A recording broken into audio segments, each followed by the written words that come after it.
Hi guys, today I have another exciting update for my Pan Those Eyeshadows challenge. I feel I'm doing great this year with this project, but from this point on, I don't know because we're all staying at home. I definitely don't use makeup every day anymore. There's just really no point. I barely even change out of my pajamas from day to day. So I just wanted to show you, keep some sort of normalcy, right? Like the things we used to do and used to enjoy. In this project, I always try to just pan 5 eyeshadows at the same time. My goal is to hit pan on them. Once I hit pan on something, I will roll it out, roll in a different shade every month. So I always have 5 shades to work on.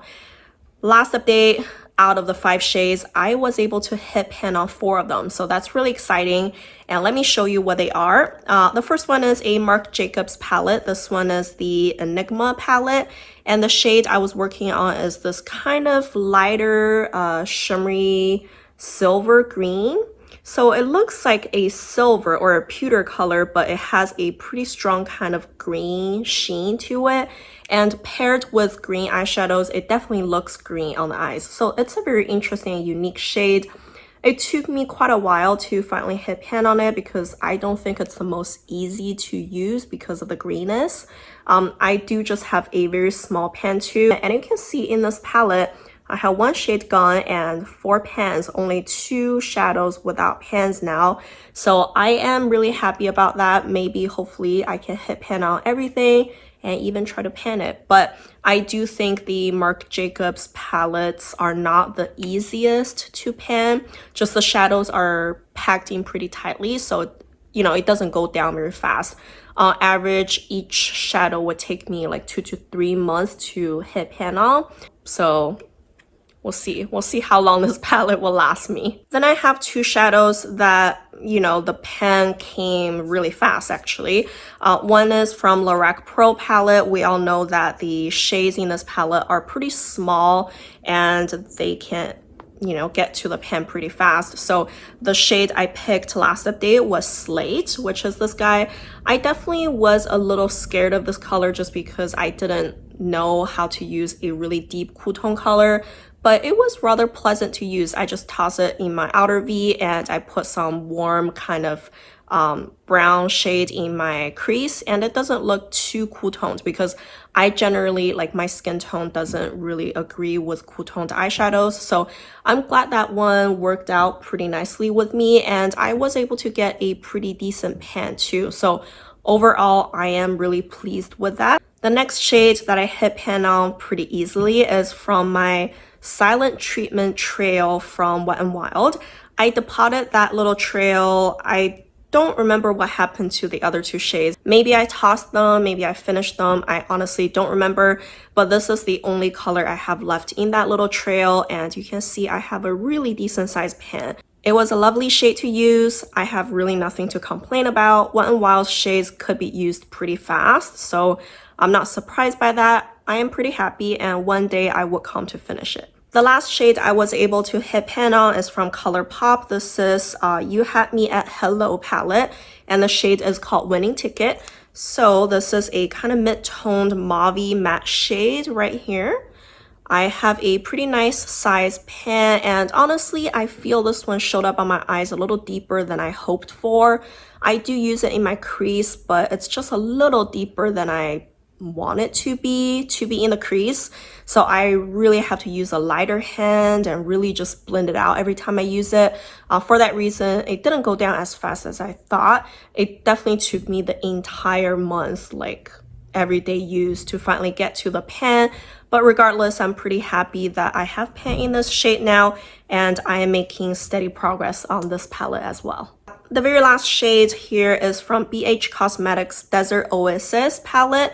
So in this palette, I picked a shade Sandstone 2 months ago, and I just didn't really have the chance to use it, honestly. So this is what it looks like. It's this kind of deeper red toned matte shade. It is gorgeous. It's a really pretty shade, and I just didn't really come up with the look to incorporate it easily with all the other shades. It just seemed like it's an outlier, and I didn't want to just use or pan one shade and ignore all the other. So for that reason, this one kind of just didn't get used a whole lot, but we'll see what colors I can have next month that I can hopefully incorporate this into the looks, because I do think this is a gorgeous shade. I have it in my crease today. I just used a really small kind of like a detail brush and just toss it in the crease. I enjoy the look, but we'll see how the next month's color theme plays. Because I hit pan on 4 shades this month, that means I'm gonna be pulling in 4 more colors to work on this month, and I've already randomly selected my shades earlier and grabbed all of them so I can film them in one go. The shades that I have here, this first one is from Urban Decay. It's from the Book of Shadows 4 palette. I will put a picture of that palette up here. It's really bulky, it's a lot of packaging, and I depotted all of the shades a long time ago. And the color that I picked this time is Highjack, which is this kind of shimmery, deeper teal color. So I am a little nervous about this one. I don't know how that's gonna play, but we will see. We will swatch everything at the end.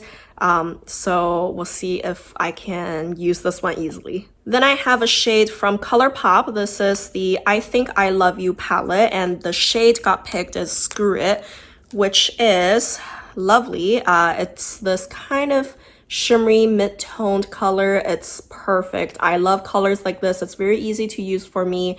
I can just toss it all over the lid or kind of in the center like how I did today.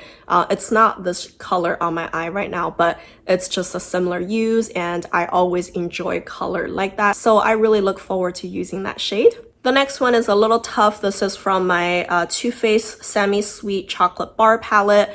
I know the shades in here are all pretty hard to pan. Many of you have panned the palette as a whole, and Too Faced formulas are just pretty, packed in there, and they're not the easiest. The color that I picked is Hot Fudge, which is this deepest color here. Well, other than the black, but it's a really deep kind of color, so I am a little nervous about how that will go. And the very last shade is from the Marc Jacobs The Night Out palette. I am honestly a little disappointed just because I feel I'm constantly using at least one shade from the Marc Jacobs palettes. So for example, this one I picked The Night Owl. Last month I was working on the Enigma. I just feel I can't get out of this loop, and I am honestly getting tired of the formula, getting tired of the looks of the palettes. So I was just kind of disappointed to draw this palette again, and the shades that I picked this time is this golden color. It is very unique, it is very pretty. I just wish I can take a break from those Marc Jacobs palette. But right now, let me swatch all of the 5 shades side by side and see what kind of color scheme we have. So this is what we have this month. It's gonna be tough. I just realized that all of them are about the same deepness. They're all like mid-toned-ish to a little deeper like this one. And they're all very shimmery except for one. And they are very jewel-toned. I don't know, I feel they're gonna be competing. I can hardly imagine putting any 3 together on my eyelids. I feel all of those shades, like the first 4 here, are gonna serve the same function. I don't know, it's a little tough. I don't think they're gonna really be blended all into one look easily. There's no really like lighter shades or like a matte kind of transition color. That's gonna be tough, but let's see what we have here. The bottom right here, it's the Colourpop, what is it called? I Think I Love You palette, and the color is called Screw It. This is probably the most neutral of all of the shades here and the easiest to use. So I probably will focus on this guy and this guy, which is Sandstone, the red toned, mid-tone matte color in the middle right here. Those two could probably be put into one look pretty easily. So I'm gonna try to focus on those two first. And then the yellowish color, it is a really unique shade. This is from Marc Jacobs. It is the golden kind of color in the Night Out palette. And then right here, this is Highjack from Urban Decay, and that's a beautiful shade, but again, it's going to be hard to use it in combination with any other shades here, I feel. And then the very last one is Hot Fudge from Too Faced Semi-Sweet Chocolate Bar palette. That just almost looks black. Hi.